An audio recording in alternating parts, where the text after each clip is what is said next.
Muchas vidas, muchos maestros.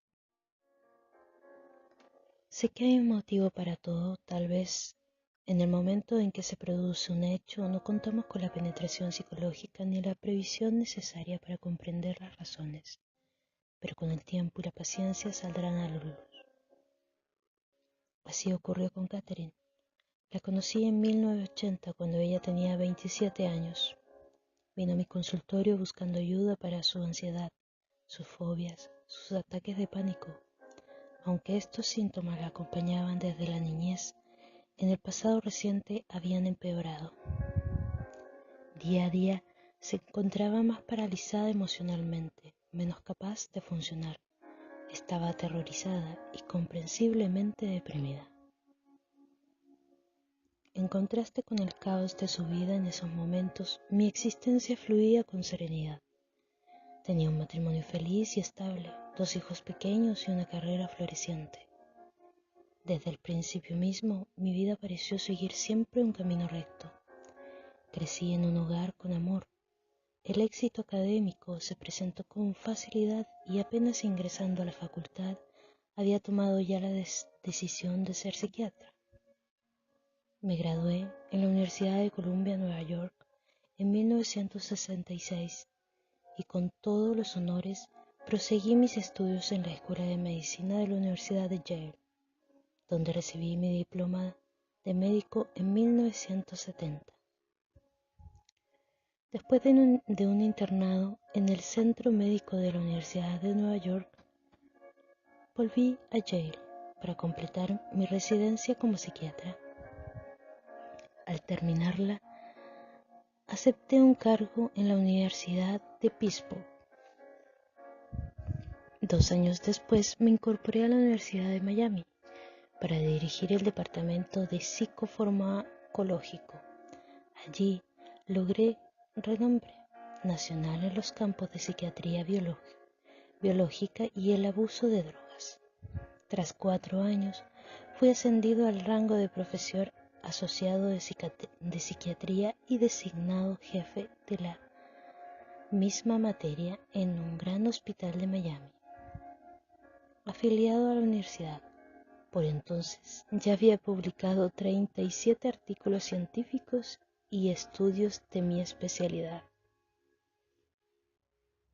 Los años de estudios disciplinado habían adiestrado mi mente para pensar como médico y científico, moldeándome en los senderos estrechos del conservadurismo profesional, desconfianza de todo aquello que no se pudiera demostrar según métodos científicos tradicionales.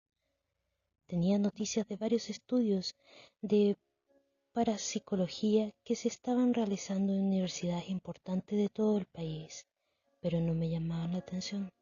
Todo eso parecía descabellado, en demencia. Entonces, conocí a Catherine. Durante 18 meses utilicé métodos terapéuticos tradicionales para ayudarla a superar sus síntomas. Como nada parecía causar efecto, intenté la hipnosis en series de estados de trance. Catherine recuperó recuerdos de vidas pasadas, que resultaron ser los factores causantes de sus síntomas. También actuó como conducto para la información procedente de entes espirituales altamente evolucionados y a través de ellos reveló muchos secretos de la vida y de la muerte. En pocos y breves meses sus síntomas desaparecieron y reanudó su vida más feliz y en paz que nunca. En mis estudios no había nada que hubiera preparado para algo así.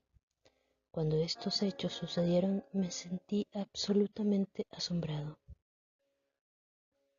No tengo explicaciones científicas de lo que ocurrió. En la mente humana hay demasiadas cosas que están más allá de nuestra comprensión.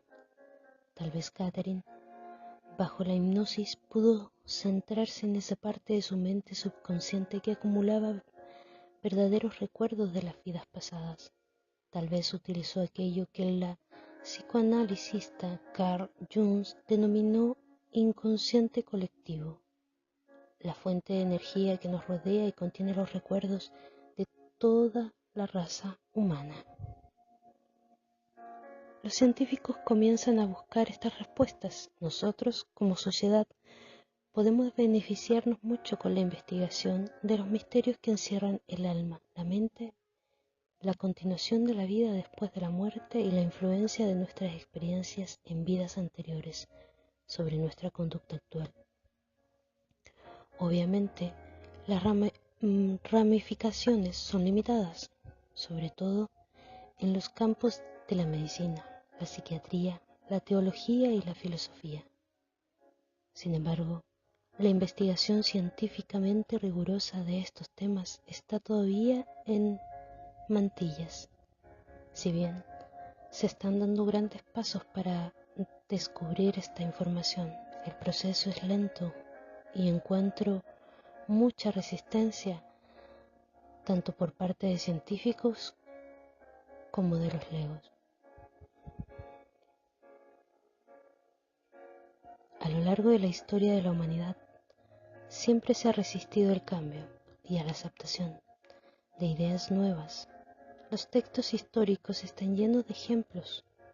Cuando Galileo descubrió la luna de Júpiter, los astrónomos de su época se negaron a aceptar su existencia e incluso a mirar esos satélites, pues estaban en conflicto con las creencias aceptadas.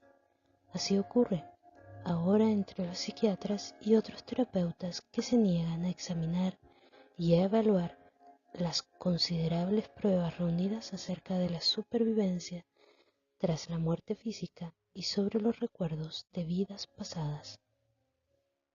Mantienen los ojos bien cerrados.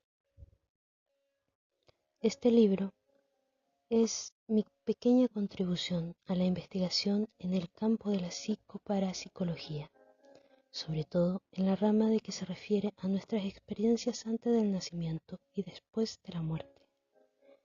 Cada palabra de lo que hay aquí se va a contar es cierta. No he agregado nada y solo he eliminado las partes respectivas. He alterado ligeramente la identidad de Catherine para respetar su intimidad. Me llevó 4 años decidirme a escribir sobre lo ocurrido. 4 años reunir valor para aceptar el riesgo profesional de revelar esta información nada ortodoxa. De pronto, una noche, mientras me duchaba, me sentí impelido a poner la experiencia por escrito. Tenía la fuerte sensación de que era el momento correcto, de que no debería retener información por más tiempo. Las lecciones que había aprendido estaban destinadas también a otro. No me habían sido dadas para que las mantuviera en secreto. El conocimiento había llegado por medio de Catherine y ahora debía pasar a través de mí. Comprendí que de cuántas consecuencias pudiera sufrir, ninguna sería tan devastadora como no compartir el conocimiento adquirido sobre la inmortalidad y el verdadero sentido de la vida. Salí a toda carrera del baño y me senté ante mi escritorio, con el montón de cintas grabadas durante mis sesiones con Catherine. En las horas de la madrugada pensé en mi viejo abuelo húngaro que había muerto durante mi adolescencia. Cada vez que yo confesaba tener miedo de correr un riesgo, él me alentaba amorosamente repitiendo una expresión favorita en nuestro idioma. ¿Qué diablos?, decía con un acento extranjero. ¿Qué diablos? Cuando vi a Catherine por primera vez, ella lucía un vestido de color carmesí intenso. Hojeaba nerviosamente una revista en mi sala de espera. Era evidente que estaba sofocada. Había pasado los 20 minutos anteriores paseándose por el pasillo frente a los consultorios del departamento de psiquiatría, tratando de convencerse de que debía asistir a su entrevista conmigo en vez de echarse a correr. Fui a la sala de espera para saludarla y nos estrechamos la mano. Noté que las suyas estaban frías y húmedas, lo cual confirmaba su ansiedad. En realidad, había tenido que reunir valor durante 2 meses para pedir esa cita conmigo. Pensé que 2 médicos del personal, hombres en quienes ella confiaba, le habían aconsejado insistentemente que pidiera ayuda. Finalmente, allí estaba. Catherine es una mujer extraordinariamente atractiva, de ojos color avellana y pelo rubio, medianamente largo. Por esa época trabajaba como técnica del laboratorio del hospital donde yo era jefe de psiquiatría. También se ganaba un sobresueldo como modelo de trajes de baño. La hice pasar a mi consultorio y la conduje hasta un gran sillón de cuero que había atrás del diván. Nos sentamos frente a frente, separados por mi escritorio semicircular. Catherine se reclinó en su sillón, callada, sin saber por dónde empezar. Yo esperaba, pues prefería que fuera ella misma quien eligiera el tema inicial. No obstante, al cabo de algunos minutos empecé a preguntarle por su pasado. En esa primera visita comenzamos a diseñar quién era ella y por qué acudía a verme. En respuestas a mis preguntas, Catherine reveló la historia de su vida. Era la segunda de 3 hijos, criada en el seno de su familia católica conservadora en una pequeña ciudad de Massachusetts. Su hermano, 3 años mayor que ella, era muy atlético y disfrutaba de una libertad que a ella nunca se le permitió. La hermana menor era la favorita de ambos padres. Cuando empezamos a hablar de sus síntomas, se puso notablemente más tensa y nerviosa. Comenzó a hablar más deprimida y se inclinó hacia adelante, con los codos apoyados en la mesa. Su vida siempre había estado repleta de miedos. Tenía miedo del agua, tenía tanto miedo de asfixiarse que no podía tragar píldoras. También le asustaban los aviones y la oscuridad. Le aterrorizaba la idea de morir. En los últimos tiempos esos miedos habían comenzado a empeorar. A fin de sentirse a salvo, solía dormir en un amplio ropero de su apartamento. Sufría 2 a 3 horas de insomnio antes de poder conciliar el sueño. Una vez dormida, su sueño era ligero y agitado. Se despertaba con frecuencia. Las pesadillas y los episodios de su sonambulismo que habían adormecido su infancia empezaban a repetirse. A medida que los miedos y los síntomas la iban paralizando cada vez más, mayor era su depresión. Mientras Catherine hablaba, percibí lo profundo de su sufrimiento. En el curso de los años, yo había ayudado a muchos pacientes como ella a superar el tormento de los miedos, por eso confiaba en poder prestarle la misma ayuda. Decidí que comenzaríamos por ahondar en su niñez, buscando las raíces originarias de sus problemas. Por lo común, este tipo de indagación ayuda a aliviar la ansiedad. En caso de necesidad y si ella lograba tragar píldoras, le ofrecería alguna medicación suave contra la ansiedad para que estuviera más cómoda. Era el tratamiento habitual para sus síntomas y yo nunca vacilaba en utilizar sedantes y hasta medicamentos antidepresivos para tratar la ansiedad y los miedos crónicos y graves. Ahora recurro a ellos con mucha más moderación y solo durante breves periodos, si acaso. No hay medicamento que pueda llegar a las verdades raíces de estos síntomas. Mis experiencias con Catherine y otros pacientes como ella así me lo han demostrado. Ahora sé que se puede curar en vez de limitarse a disimular o enmascarar los síntomas. Durante esa primera sesión yo trataba con suave insistencia de hacerla volver a la niñez, como Catherine recordaba asombrosamente pocos hechos de sus primeros años. Me dije que debía analizar las posibilidades de utilizar la hipnoterapia como una posible forma de abreviar el tratamiento. para superar esa represión. Ella no recordaba ningún momento especialmente traumático de su niñez que explicara esos continuos miedos de su vida. En tanto ella se esforzaba y abría su mente para recordar, iban emergiendo fragmentos aislados de memoria. A los 5 años había sufrido un ataque de pánico cuando alguien la había empujado desde un trampolín a una piscina. No obstante, dijo que incluso antes de ese incidente no se había sentido nunca cómoda con el agua. Cuando Catherine tenía 11 años, su madre había caído en una depresión grave. El extraño modo en que se alejaba de su familia hizo que fuera necesariamente consultar con su psiquiatra y someterla a electroshock. Debido a ese tratamiento, a su madre le costaba recordar cosas. La experiencia asustó a Catherine, pero aseguraba que cuando su madre mejoró y volvió a ser como siempre, esos miedos se disiparon.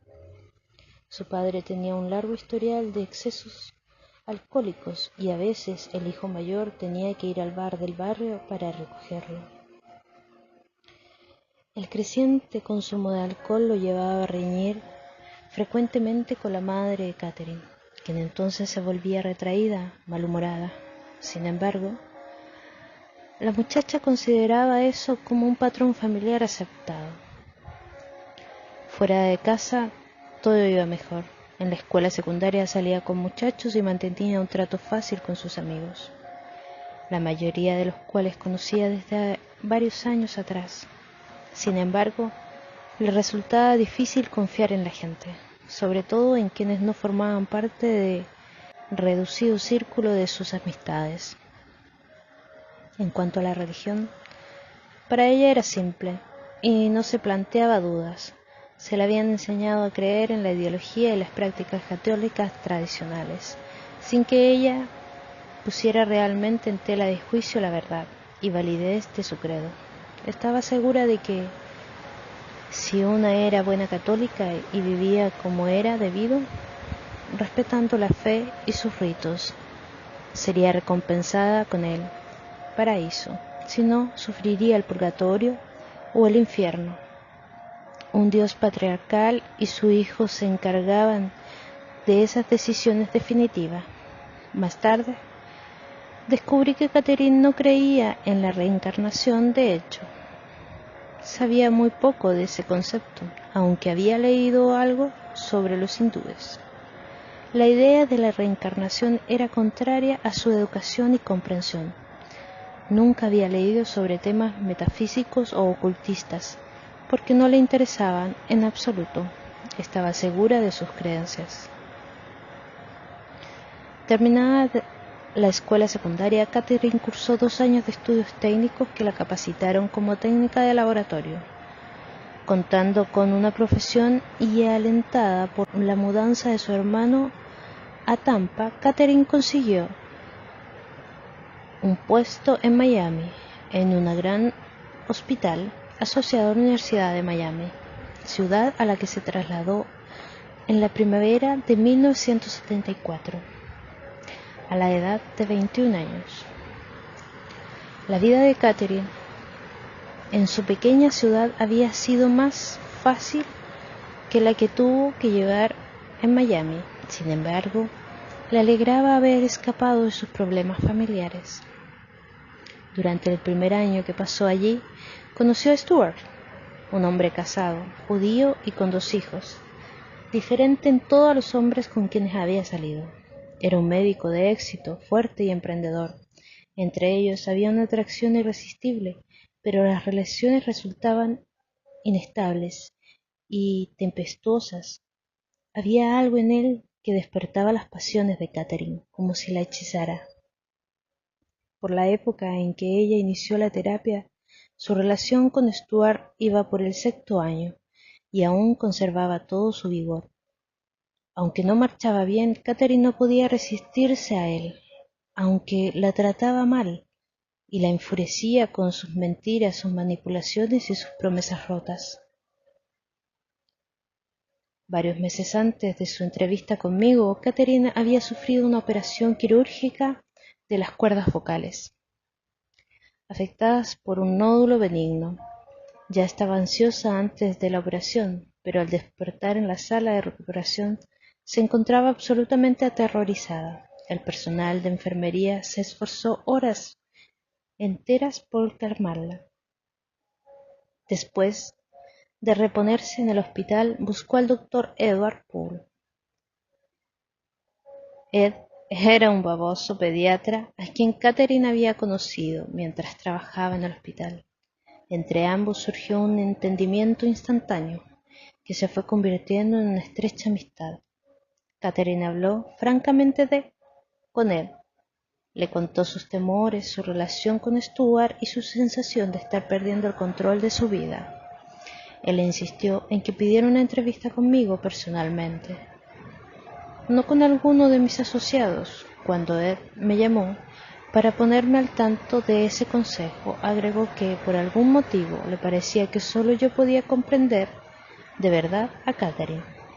Aunque los otros psiquiatras también tenían una excelente preparación y eran terapeutas capacitados, sin embargo, Catherine no me llamó. Pasaron 8 semanas. Como mi trabajo como jefe del departamento de psiquiatría me absorbe mucho, olvidé la llamada de Ed. Los miedos y la fobia de Catherine empeoraban. El doctor Frank Acker, jefe de cirugía, la conocía superficialmente desde hace años y salía a bromear con ella cuando visitaba el laboratorio donde trabajaba.